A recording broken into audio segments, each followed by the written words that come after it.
Beauty, divine femininity, stability, life incarnate.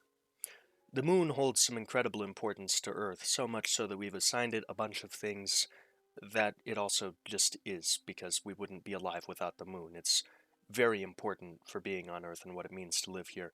And all of that has shockingly little to do with the ramifications of being, creative and comparing stuff to the moon, because every lovebird ever has been, oh, my moon, the love, no. Realistically, we're making them dig their own grave. Open up. Pick it up. And while we do that, we're asking a way cooler question.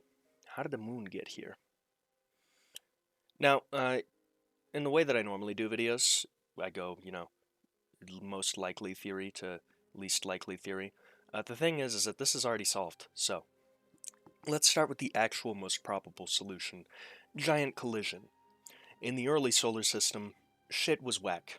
Basically, after the sun started doing sun shit, the hot soup that made up the rest of what would go on to be everything else in this bitch was aggressively coalescing like a group of European nobles at the last orgy before World War I. This led to dozens of protoplanets screaming around, Jupiter and Uranus and Neptune doing some fuck shit over there, and an absurd amount of chaos. In this chaotic proto-realm, baby Earth was chillin', and a primordial protoplanet roughly the size of Mars, now named Theia, was not having that. Theia pulled up to Earth and told us it wants the ones, before colliding in a devastating impact that threw a shit ton of material into Earth's orbit. Funnily enough, for a while, because of this, the Earth had rings, but those red-hot rings would eventually fuse into the Moon. We know this because of two very key things. The Moon has the same composition as Earth, only with lower deuterium. The fuck does that mean? Basically, on early Earth, there was not a lot of hydrogen. It was mostly rocks. Hydrogen, being a gaseous material, was out where the gases were. It was not, where the rocks were, because the rocks were very, very, very hot. So this means that there wasn't a lot of water, not a lot of hydrogen. Deuterium is heavy hydrogen, an isotope that hangs around where there's a lot of hydrogen. Now, there's literal tons of it in the oceans, but it's not so common elsewhere because hydrogen doesn't normally gang up the way that it does when water's around. So this means that the moon stuff was moon stuff before large amounts of hydrogen were on Earth. Most hydrogen was brought on later by comets, so early Earth was when it left. It being almost the same composition as Earth otherwise confirms it as Earth material at some point, because it'd be very unlikely for an object to have such composition and not be from the Earth. And two, we can still see the remains of Theia in Earth. When Theia hit red-hot lava hell baby Earth, it fused because both of them were the temperature of molten metal. However, some rocks on Theia were more dense than rocks on Earth and thus did not fuse so cleanly. The rocks sunk to the bottom of the mantle, and they stay there. These spires can still to this day be spotted using the right tools under the African continental plates and deep under the oceanic crust in the Pacific Ocean. Now, this theory is neat, clean, the most probable it has evidence, but of course, while it is the most accepted, there is the increasingly slim possibility that it was something else, so here are the other theories. Theory 2. Spin-off. So, the moon has the same composition as the Earth, but maybe you just don't want to believe that Theia hit the Earth. Weird, but okay, so how the fuck did that ancient Earth get into the sky?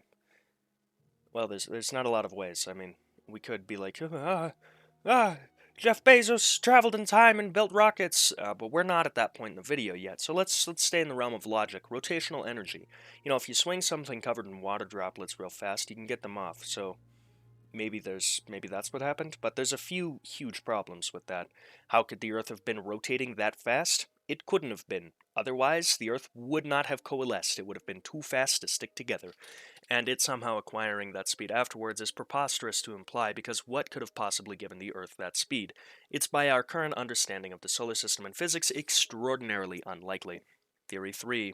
Capture. Other planets with moons mostly got them by capturing protoplanets or asteroids into their gravitational orbit. So maybe Earth did that? No, it did not. Here's why. The moon is too fucking big. The moon is a hefty lass. She's bigger than Pluto. The odds of the Earth catching something that big without it flinging us around into a dual-planet system or knocking us out of our orbital path are practically none. It would not happen. If the moon was a foreign object, if we had captured it, we wouldn't have captured it. It would have Theia'd our ass. Theory 4.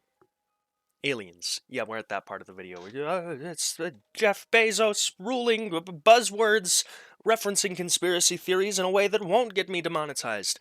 This is the furthest into kooky lala conspiracy land I will get with this video. But some people ranging from the folks who really did not like my great uncles who were not so lucky as to leave Germany in the 30s, to people who did way too much acid, believed that the moon was actually placed there by aliens to supervise us. Yeah, so there's a lot of issues with that, but just poking holes in the logic, the biggest issue is that the moon as an alien spaceship would have had to have appeared very early into the Earth's formation, because the moon is crucial in a large amount of the Earth's functions. Life could not have evolved without the moon, because if we didn't have something stabilizing the tides, shit would be weird, and coastal areas is where a lot of life developed. Alright, so that's all the theories. Bit of meta commentary before I finish up the video, though. This is part of the Unsolved Mysteries iceberg, the 1000 Unsolved Mysteries iceberg, my testament despite whatever gods may be. I'm noticing a bit of a trend where we get a solved mystery on the iceberg. This is one of those solved mysteries. I don't mind talking about it because I love talking about interesting stuff, and space is just awesome. But this is not exactly an unsolved mystery, so I don't know why it's here. Shadow Wizard Money Gang. We love casting spells. So we did it. We made it through another video. Yeah. We're living, man. So, if you like the video, go ahead and just subscribe. It is completely free. It helps me pursue my dreams.